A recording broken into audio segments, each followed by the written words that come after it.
This government meeting is brought to you by Eastworks and our local cable subscribers.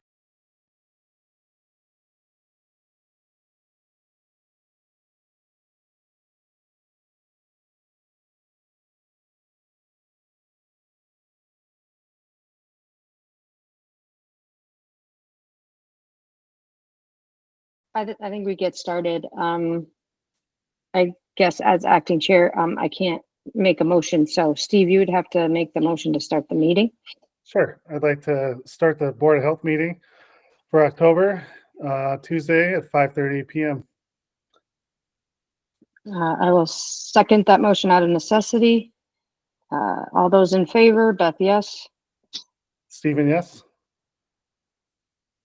Okay, so before we begin, I will read the opening statement. In accordance with Mass General Law, we are required to let you know that this meeting is being recorded. We will begin the meeting with 15 minutes of public speak time, 3 minutes per speaker. Raise your hand if you would like to be recognized by the chair. Please note that during public speak, the board will be actively listening to your input for future discussion, but will not be responding to any comments at this time. Please do not speak unless recognized by the chair, and all comments should be addressed to the board. You can also submit a question or topic for later discussion via email to the health@easthamptonmass.gov email. All right. Do we have anyone for public speak today? I'm just looking at all of the, I don't see anyone that's not on the agenda. Do you, Jackie? No. Okay.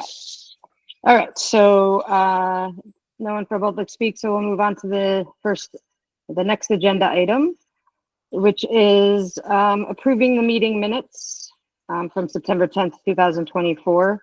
I reviewed the minutes and have no questions or concerns. Steve?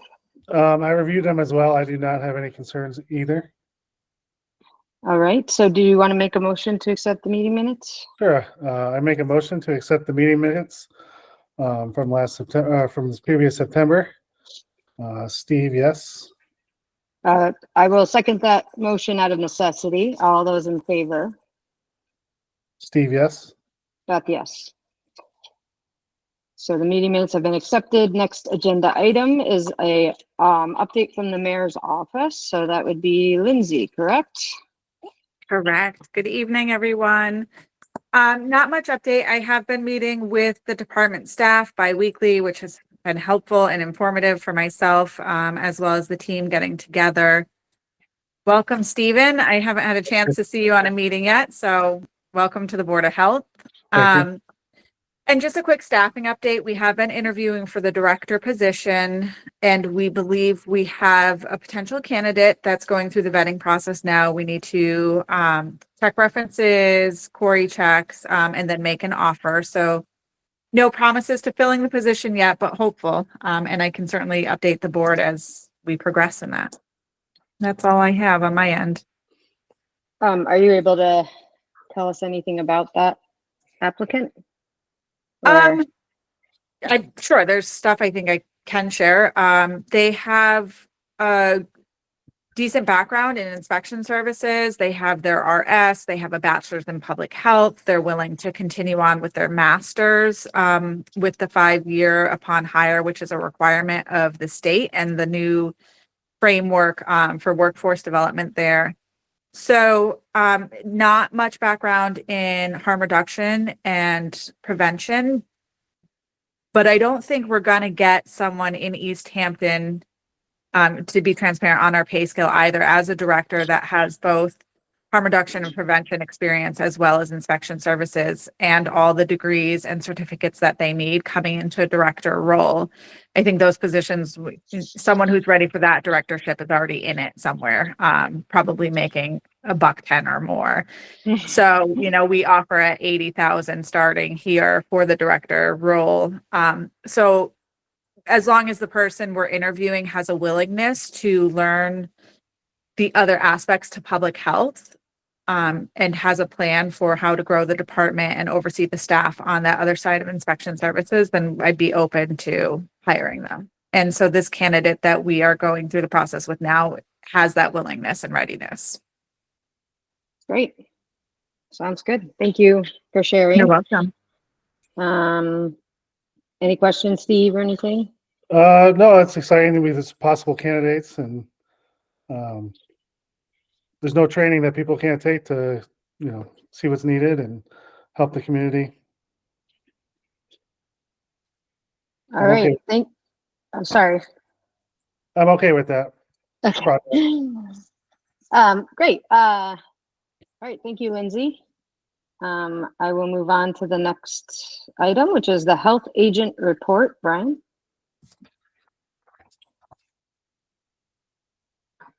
You're muted, Brian. You're muted.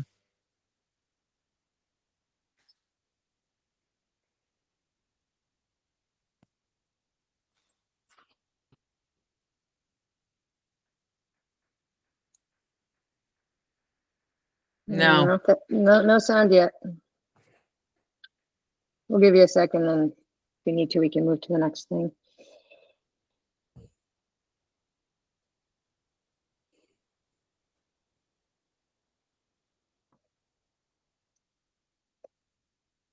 Just for my own knowledge, if we were going to go to the next thing while he deals with technical issues, would we have to make a motion? Yep. Okay. You just We'll need to make a motion that says you're moving out of order and you'll come back to it later. We'll give him like 30 more seconds. And then... Yep. And he's back. But now you're muted. Unmute. How about now? Perfect. All right, Okay. perfect. Sorry, yeah. Get the webcam last minute into my computer, and all of a sudden the microphone stopped working. So I'm on my phone now, so we should be good. I'm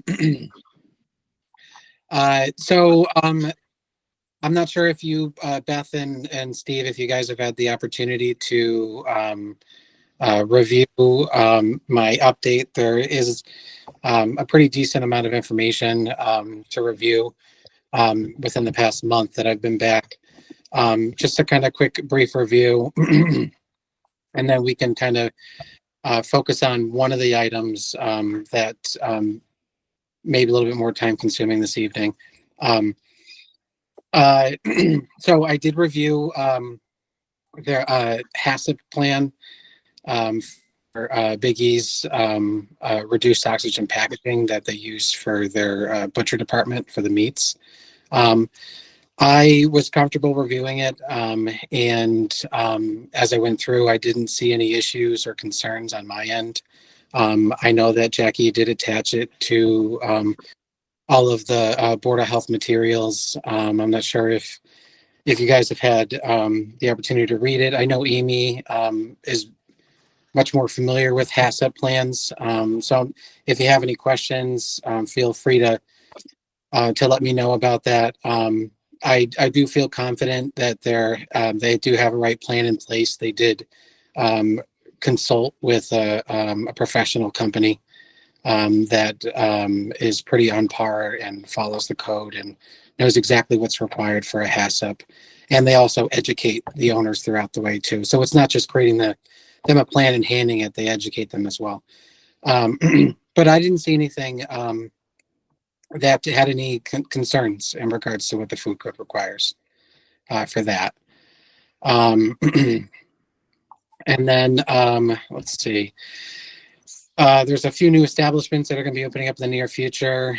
I have a cafe and creamery. It's formerly Computer Works Cafe. They'll be doing sandwiches, ice cream, etc. There's going to be a non-alcoholic bottle shop called Dry Humor. There's a restaurant possibly coming into town called Good Eats. They do sandwich, soups, etc., breakfast, lunch. And then Nourish Wellness Cafe. They have a location in Northampton. It's a vegan restaurant. The other part of food is, as I mail earlier today, that was sent by the owner of New City Brewery. So the Department of Public Health contacted us and they stated that New City, they applied to have a carbonated and non-carbonated beverage operation at their location. So their plan is to create, can, and keg their own soda. So the process is a little unique because the Department of Public Health the process starts with them, but ultimately the permit and licensing falls on the local Board of Health. Sam, the owner, he initially reached out to them, started the process. They went out and conducted an inspection on September 24th, which I joined. They didn't observe anything concerning.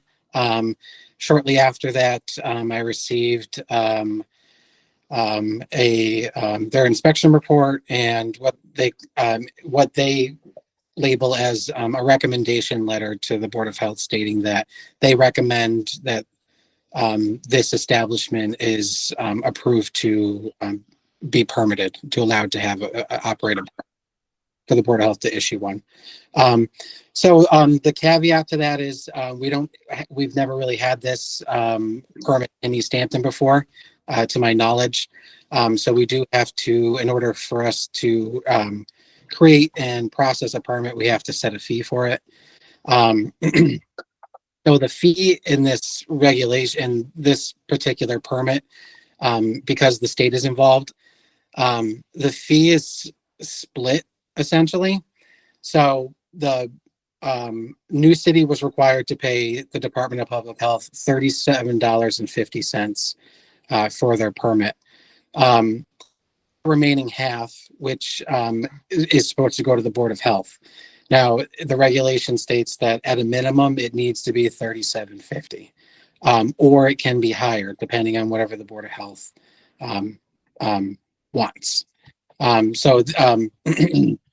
This was the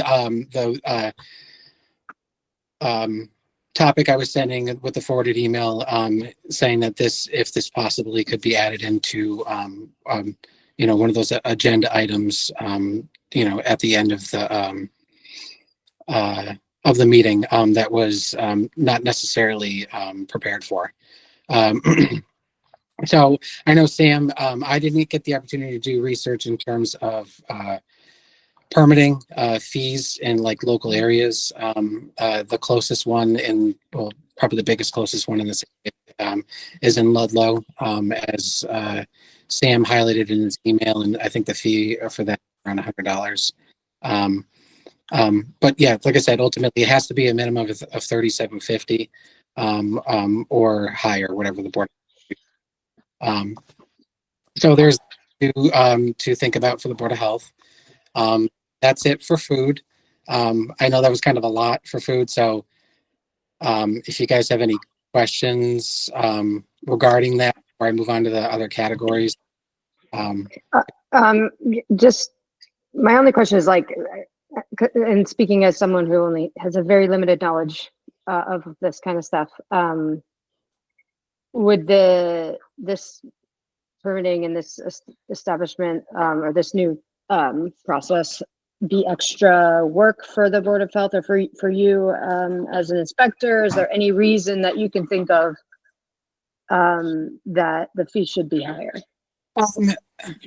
I mean, I think like I think the fee, I mean, yeah, obviously the fee, they represent, the amount of work that our department puts into the process. So,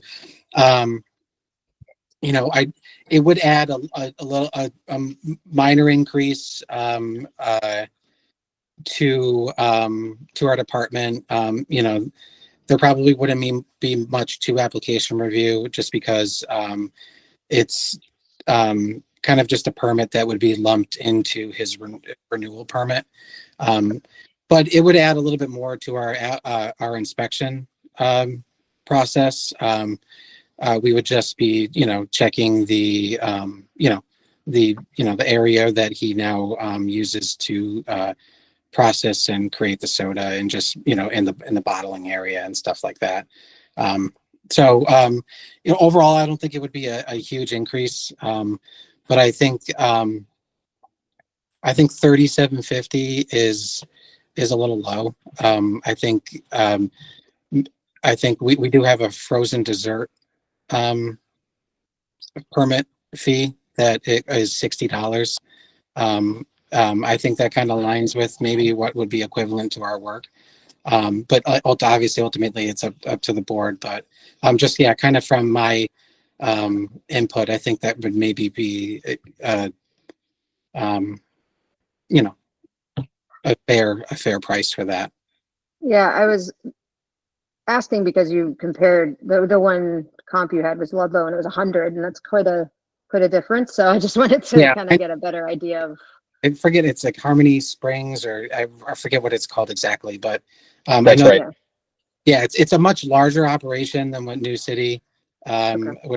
This is as of right now, it's a side operation to what New City does. I do know that Harmony Springs is solely for that type of business.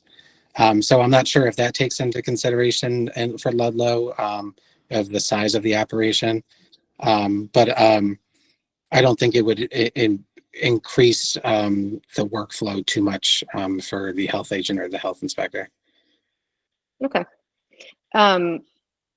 So this is something that we as the board have to decide on. Is that something, Jackie, that we would do now or do towards the end of the meeting with the extra agenda items?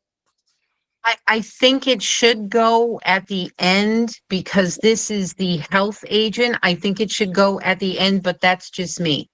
Okay, I defer to your expertise. Why don't we move on to the rest of the health agent update and the rest of the agenda, and then we'll come back to this. Okay, great. All right. Thank you. So the rest is pretty quick compared to the food topics. So just septic and wells. I know our last meeting and meetings, and throughout the summer, there were issues dealing with 48 Clapp Street. Board made a decision on the denial of the appeal that was filed. So as requested by the board, on September 17th, I did send a letter to the property owner informing them that the outcome and decision made at the September meeting, and that the health department cannot issue a certificate of compliance for the septic system on any new repairs or new construction until the garage apartment is compliant with all applicable departments and codes. I have not had a response from the owner since I've sent that letter. I know also requested by the board that Dennis LaCourse continue to see through the further requirements of 48 Clapp Street. So I did provide the engineer that's overseeing this project, James Gracia. I did provide him Dennis's information to schedule the remaining perk tests that were required.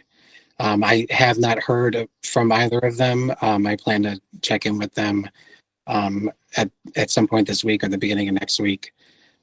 See if they have scheduled anything or what the plan is exactly moving forward. But that's it for 48 Clapp. And then 51 Park Hill Road, there was a geothermal well that's being installed. I reviewed. There was initial problem with the setback distances of the borehole to the septic tank, but they did submit a new plan and it was approved.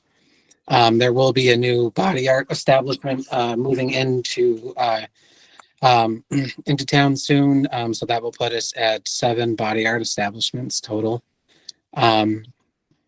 Housing has been the biggest time consumer in regards to my workload over the past month. Housing has been a big trend. I currently have 20 open housing cases. Currently one of them is being brought to housing court. I'm also actively working with Liz and even Highland Valley Elder Services on some of these cases to provide assistance and hopefully put long-term solutions into place. And then just kind of a recap of September in general. We received 12 complaints total, mainly housing and nuisance related. So that's it for my update. If you guys have any questions on the remaining topics or categories. Don't forget the waste Stericycle. Correct. Yeah. Thank you, Jackie.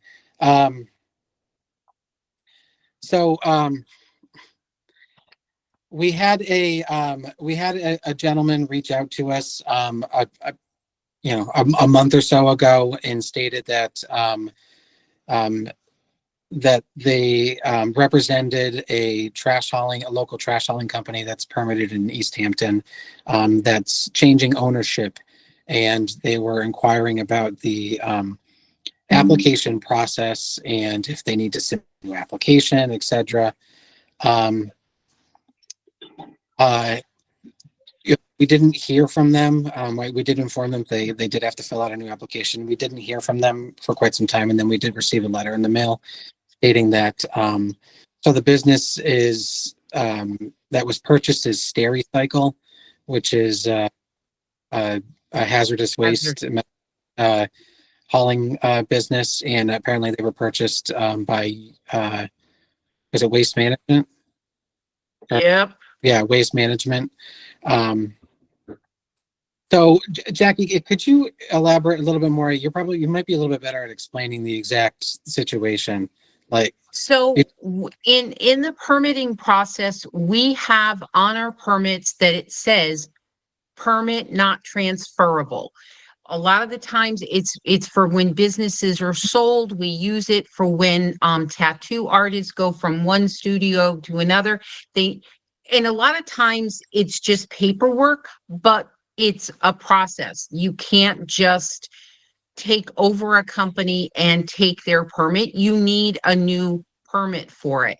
We always put on the permits non-transferable. The only one that it's not on is the trash haulers one, mostly because there's not enough space, because the trash haulers at the bottom where we would put non-transferable, it says the permit must be in each truck.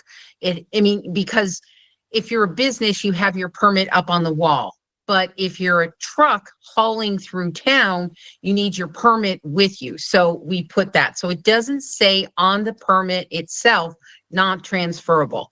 When this guy called up, he was really sketchy, didn't give his name, didn't give the company's name that was being sold. And he was basically saying, well, we're merging Stericycle, although he didn't use the name. The existing company would keep their name. It's just semantics. It's, a business name. And then we got the letter. We found out it's Stericycle and Waste Management. And in the letter, it basically said, because it's keeping its name, we don't feel we don't need to apply for another permit.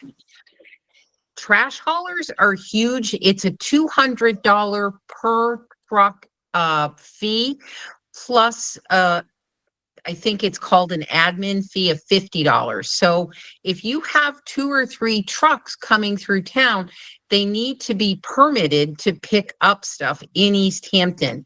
They are saying they don't need to.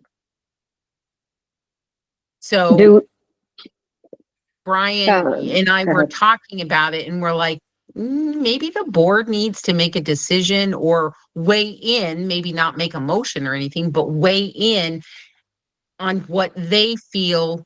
Should it be a new permit and transfer the permit, to a new company, or do we let it go? Well, I feel like, do we need to get a little bit more information about what exactly this business situation is? Like you're saying, they acquired the business, but they aren't changing the name. Like, trash haulers are, it's since I've been here, we've had so many companies gobbled up by other ones. There's a number of companies that have bought out smaller ones, and then smaller ones are gotten up by bigger ones again, to the point where you have fewer and fewer primary companies, but it's still trash haulers. We had one, it was County Waste, was sold to USA Waste. USA now is the big one in town for residential. They changed the names, but you've got other ones that use their names. Alternative Recycling kept their name for a while, even though it was bought out by someone else for like a season. But Stericycle may have their name, but it's owned by Waste Management. It's not Okay. two entities. As far as my understanding goes, the way I read the letter, and specifically because of the way the guy was asking the questions, it was sketchy. Okay, Lindsay has her hand raised. Lindsay? I certainly don't want to overstep, so I can wait for public comment if you prefer, but I wanted to offer some perspective on how we handle these situations in the licensing department for alcohol licenses. So just using Sam as an example, because he's on this phone call, if he sold New City Brewery today to Matt Tarlecki of Abandoned Building and he took over it, we wouldn't then make Matt pay the $1,300 we've already made Sam pay for the year for this application for a transfer of license. Now, the state would charge for their application fee, and we would charge a $50 application fee for the work I do for the board and for filing and all that stuff. But we wouldn't, the city on that end would not make an applicant pay twice in the same year for the same business, even though it's a different applicant taking over the business. Does that make sense? It makes sense, but is it the same thing? Because like a license stays with the establishment for liquor, right? Like, Doesn't say it, only our legislative licenses do. oh, okay. So they are transferable. You can do a transfer of license, alteration of premises. There's many things you can do. So again, not to overstep but just to offer some perspective that we wouldn't take the same fee twice in a year for the same business just because it's changed management. So we have a change of manager application. I would charge them $50 for filing the change of management application, getting that to the state, getting that in front of the licensing board, but we wouldn't charge them $1,313 for taking over the business. Okay. So that's just perspective. But our permits specifically say not transferable. Except Correct. for I heard that part. Yeah, Is that correct? if I could kind of just add in, so I've just kind of quickly reviewing the trash regulations, and I think the individual that called our office did mention it because they did look through the regulations themselves.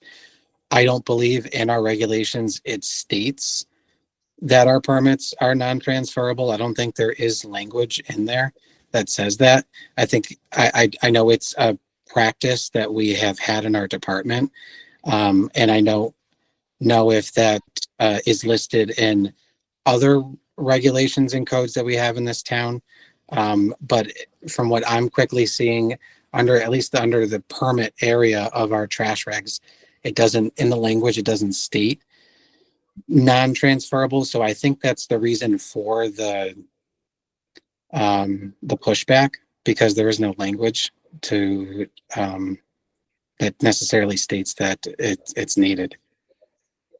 But Jackie's saying that it says that on the permit.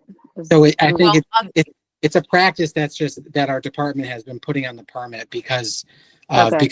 because with ownership change, our department likes to be informed. We want new contact information. We want to be updated, about this information and stuff like that. So, and like I said, this could be applicable to other regulations, and then it was just incorporated into also the trash hauler permit, but I don't think it's listed as in the actual regulation. Okay. So it's something Steve, if maybe considering adding that in if the Board of Health wants to in the future. Steve, you started to say something earlier. Yeah. I can see from the business perspective, you don't want to double dip on the fee. I think the Board of Health, if they do want the trash hauler one to be non-transferable, we need to update the form and the permits to state that. I can't see charging the business twice, and also I think we need some kind of change notification from this company with all the proper contacts, especially if they're hauling hazardous waste around town. We need to know who they are, who's in charge, and maybe we can revisit our forms and applications in the future. Is there time sensitivity, or can we put this on the agenda for the next meeting? I think we can put this on the agenda for the next meeting. All right, because I don't know that I feel comfortable making like a motion or decision on it. Mhm. Yeah, I'd like to also see maybe the letter they sent and some more documents they can provide.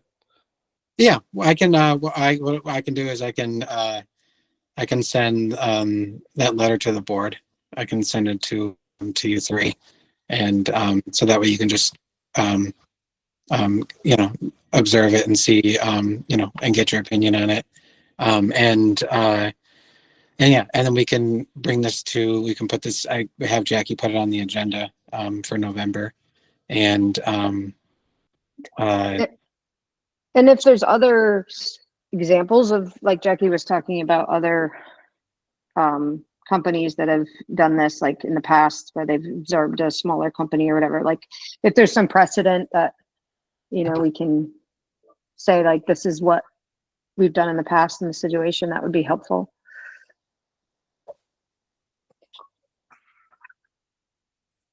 Anything else from anyone on this issue? Or yeah, go ahead. I did have some questions about the Big E's, but I'll wait till we talk about the variance later on the agenda. Sorry, give me 1 second. I'm trying to find my agenda here. Okay. Oh, right. You mean, yeah, okay, got it. Number 8. Okay. All right, then if there are no other questions or comments, we can move on to the social services update. Liz is in here, Oh, right. I'm sorry. Yes. but I kept her update, so if you've got questions, we can pass them along to her. Yeah, no, I actually, I did review it. And yeah, I had no questions. It all looked great. Stephen? No, I did not either. I just reviewed it as well. I didn't have anything this morning, or we can move on. Okay. All right, then we will move on to the public health nurse update. Okay, we did do the municipal vaccine clinic on the 2nd, and we had 18 people signed up and we vaccinated 15. I've been doing home vaccinations for people that are homebound. I did 5 today. They're just kind of trickling in. So if anybody out there needs a home visit, if you can't get to a place, they can call my telephone number and reach me, and I can make arrangements for that. We do have some COVID tests. I have them at the library, the Council on Aging, the community center, and then at the Board of Health. And if somebody wants them, they can also order them through the harm reduction program. There are, you can get 4 free COVID tests at covidtests.gov. And let's see, anything else? I'm doing the Council on Aging flu and COVID vaccine clinic on Friday, and the community event is going to be on November 6th. And that's all I have booked for those right now. Any questions about anything else on there? Not for me. Where's the community event? It's going to be at Mountain View School. Okay. It'll be 3 to 6. Great. Great. Okay. Thank you for your hard work. Thank you. All right. Next item, Healthy Youth Coalition. Final update, Sad. that one I put on the agenda just so that you knew that it was over, officially done. They had Oh, their okay. celebrate, Hunter's not here, obviously. Right. They had their 10-year celebration. Chris was at it. And she said that he had made a wonderful presentation. I attached that to the agenda items to go over. And because they didn't spend down everything before the end of the grant, they had a sizable amount of money left to play with, not play with, but to use. And Chris, Liz, and Hunter worked ferociously to obtain a number of things for the youth and the community in general. Chris, you want to tell them all the things that got? Oh, so basically toiletries, period products. The school requested underwear for kids that have accidents at school. What else, Jackie? Let me see. There was toothbrushes, toothpaste, deodorants, the period products, underwear. I don't remember. All I know is that I was in a flurry of POs and, oh, they did the Yeti mugs too, but, and they spent thousands and thousands of dollars getting these supplies, and it was ferocious. I mean, they had a short window of time to get it done. They did. It was amazing. And the deliveries, and now it gets to go to the schools. So it was a huge undertaking, and it was just amazing.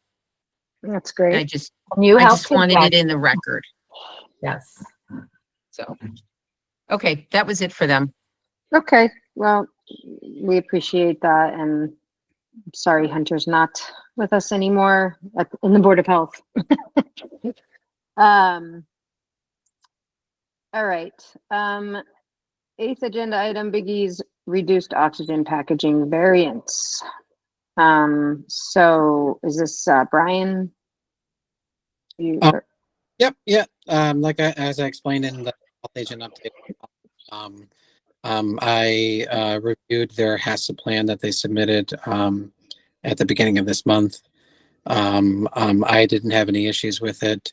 They consulted with a reputable education consulting company in the area that they provide classes and certificates for these types of things.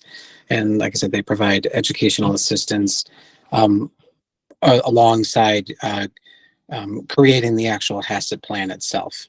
The HACCP plan, from what I reviewed, falls in line with what the food code requires. And they highlighted all of the critical control points for, the steps that would be possibly, bacteria growth inducing. I know Steve had some questions. So yeah, if you guys have some questions, just let me know in regards to that, and I'm happy to answer. Yeah, thanks, Brian. The only thing that really stuck out to me was, they're checking the temperature seems to be the most critical thing, but they're just sticking a thermometer in some ice and taking the reading. I wasn't sure if the Board of Health could recommend maybe like a calibrated thermometer that's to be purchased every year, just to maintain that level of safety. Something that's calibrated, it doesn't cost too much. That was my concern. It's something that we can recommend. So, it isn't necessary. There is a thermometer requirement in the state food code that what we regulate, but there isn't, in that language, there isn't saying that you need to keep it does, obviously you have to maintain it functioning. As a health inspector, that's something that we should be checking on every inspection, making sure that it is functioning properly, making sure that they do have one. It's clean, it's accessible. So it is something that is checked routinely at the inspections that the health department does. But yeah, they are required to have a functioning, accurate thermometer on site, a probe thermometer, precisely. Sure. So, And is it most practice to just stick in ice and yes, well, a lot of the non-digital thermometers, the ones that are the needle gauge, Yep. that's actually a way of calibrating the. Okay, yeah, that was my only concern. I know Big East has been doing this for a while, and it seemed to just get missed. But Yeah. I reviewed all 53 pages, and that was my only concern.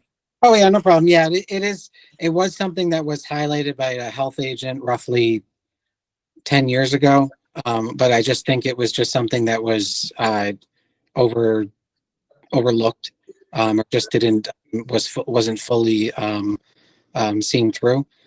So the last routine inspection, I noticed that they had that vacuum packaging machine in their butcher department. So we started the process with that. So, but yeah. And then I know you, I forgot to respond roughly a couple weeks ago. You sent me an email asking like if there would be testing requirements, like if we were able to incorporate that.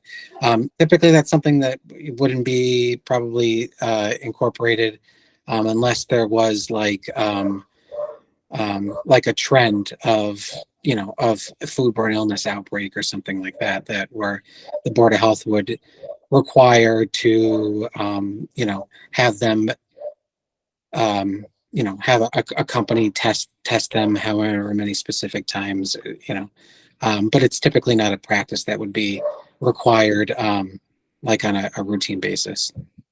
Okay, thank you for clarifying that. And I would like to make a motion to accept the variance for Big E's. I will second that motion, just amending to add the variances for oxygen packaging, reduced oxygen packaging. Yes, reduce oxygen packing. So I second that motion out of necessity. All those in favor, Beth, yes. Steve, yes. Okay, the variance is accepted. All right, thank you, Brian. And so number 9 was items not reasonably anticipated by the chair 48 hours in advance of the board meeting. So we did talk about circling back to New City Brewery, and to recap, oh, sorry, Jackie, go ahead. When Brian and I were going over the new permit for New City, one of the comments that came up was that they need a HACCP plan in order to do the carbon. Did you say that? Oh, you're muted. HACCP is not involved with that, Jackie. Oh, okay. Yeah. Sorry, never mind. Okay, so any further discussion about approving this soda make, I'm gonna say it wrong, but soda making machine, we'll call it. I think it's Sam, is it a packaging? So it's like carbonated, non-carbonated beverage. So it's so essentially like seltzer, soda, and also bottled water falls under this. Juice is separate to that, because that has a whole different list of requirements in terms of HACCP and stuff like that. But yeah, so basically carbonated beverages such as like seltzers, sodas, and bottled water falls under this type of permit. And specifically non-alcoholic, correct? Or is this? Correct. Yeah, okay. Sam, did you have something else? Yeah, sorry. Can everybody hear me? Yep. Yes. Cool. I just wanted to jump in and say hi and thank you, Brian, for taking the time. So I've been doing this a long time. Made kombucha in Greenfield at the CDC, as well as a bunch of other co-packs. So all this whole process is not foreign to me at all. And this application was new for me too. And I went through the state. They told me things like I didn't need a HACCP plan because I wasn't using raw juices. And just so you all know, the basic process is very similar to the other product that we're making. That's sort of our flagship, the alcoholic ginger beer. There's a thermal kill of all the ingredients. They get heated to kill temps during the brewing process. And then after we package in the can, they're pasteurized as well afterwards. So Brian met with Mr. Bell and another inspector from the state. I went through the whole procedure with them, that whole thing. So I shared with Brian, I believe you have all of my documents. That's the product recall plan, our standard operating procedures, our emergency contacts. And I just wanted to say I'm totally happy to have Brian share that with anybody that might be interested. All those plans are pretty detailed, and they're all for food safety. So this is all sort of in our wheelhouse as beverage makers. It's using very similar equipment, and part of the appeal of it is new markets for us, and obviously being able to sort of expand our offerings. So I just wanted everybody to feel comfortable with what we're doing. Of course, Brian being the primary contact, but just here to answer any questions. And then I did share the fee schedule from Natick. It looked, as well as the town of Ludlow, had a template that looks very similar to other applications that Easthampton has produced. So I assume something might look like that, or I could do something for the town. Natick's only $40. And I heard Brian mention the frozen desserts. I mean, anything with dairy would require a HACCP plan and some other stuff like USDA and FDA stuff that pertains to dairy. This is not using any allergens. This is, it's a pretty,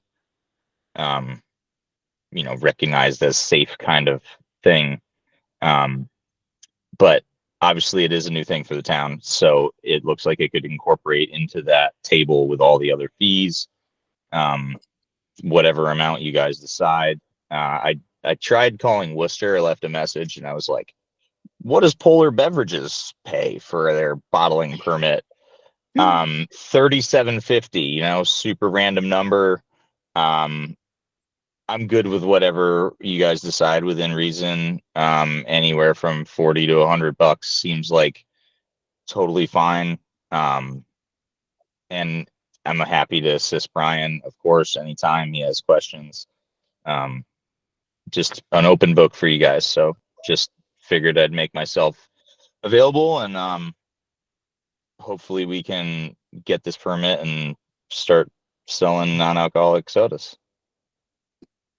All right, thanks, Sam. So I'm comfortable with going forward. My feeling on the fee, it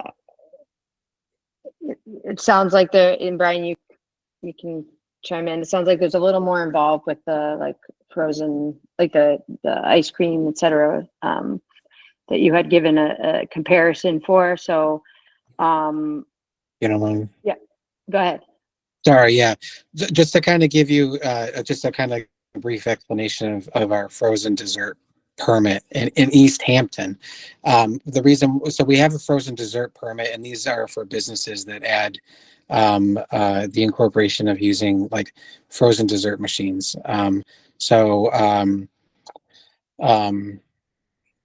like frozen yogurt, soft serve, Mount Tom has an ice cream making machine that they actively run the dairy product through this machine. So the machine needs to be heavily cleaned and regulated in terms of bacteria growth.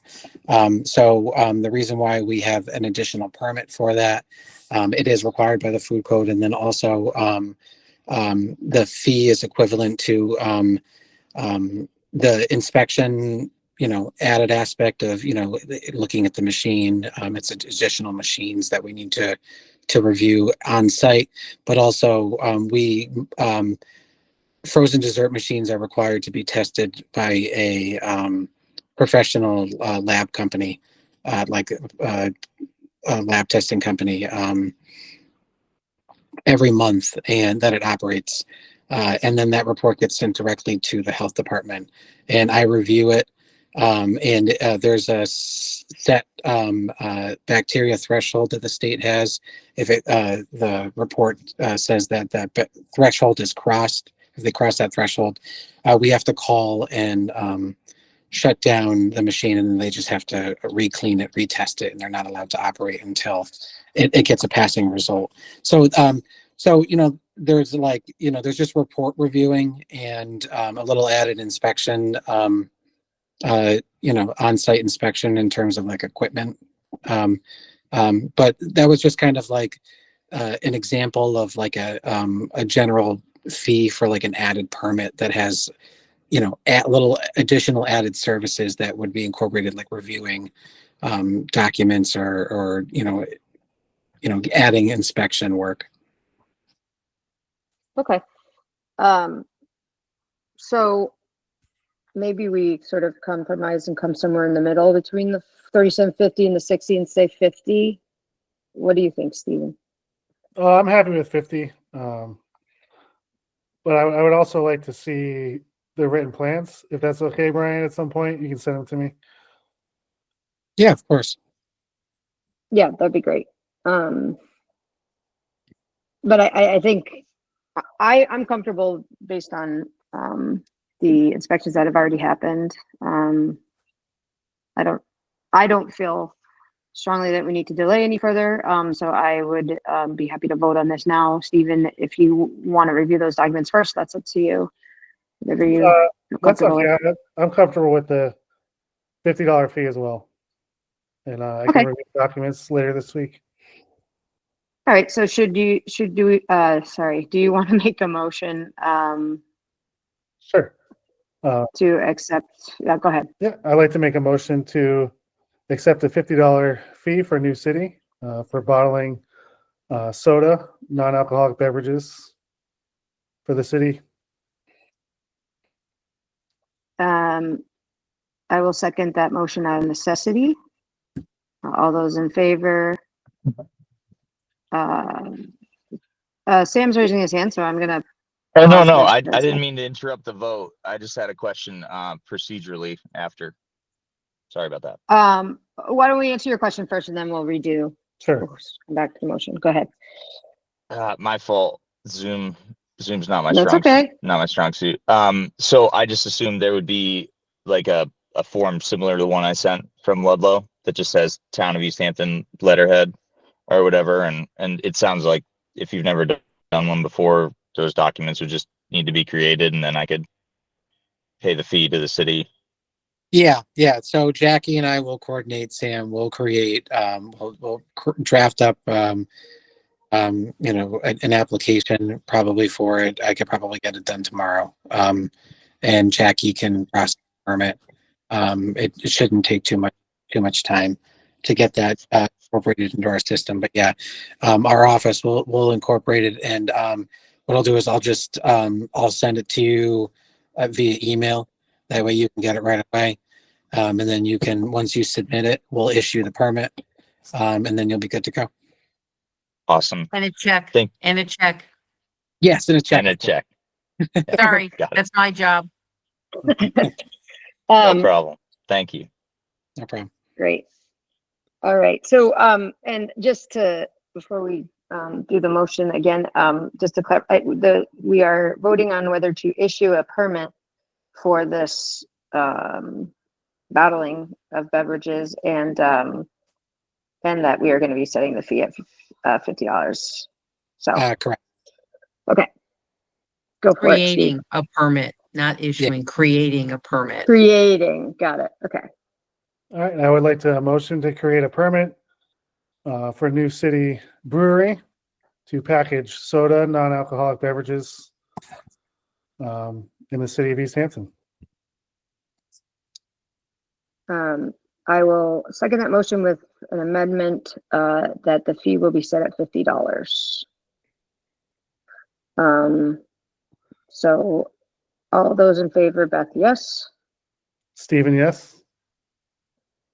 Okay. Hopefully I did that right. Can't wait to drink non-alcoholic beverages at New City. All right. Thank I you. still like it. All right, so are there any other agenda items that anyone has that haven't been brought up yet? I just wanted to come back to the 48 Clap Street, Brian. Sure. For some reason, something sticks out of my mind that the resident lived in Florida sometimes. So I wasn't sure if we had that address on file and if we sent letters to both addresses.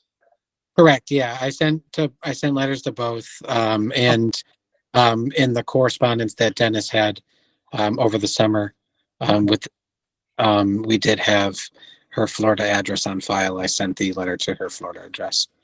Okay. Yeah, I think Yep. I'm just looking at my notes. I think that's all I had. Okay. All right.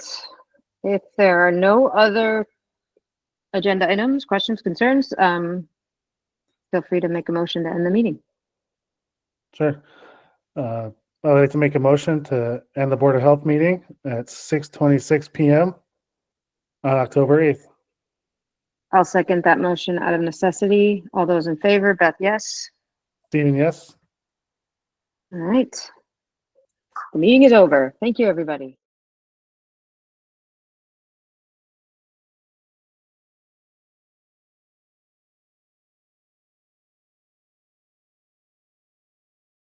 This government meeting is brought to you by Eastworks and our local cable subscribers.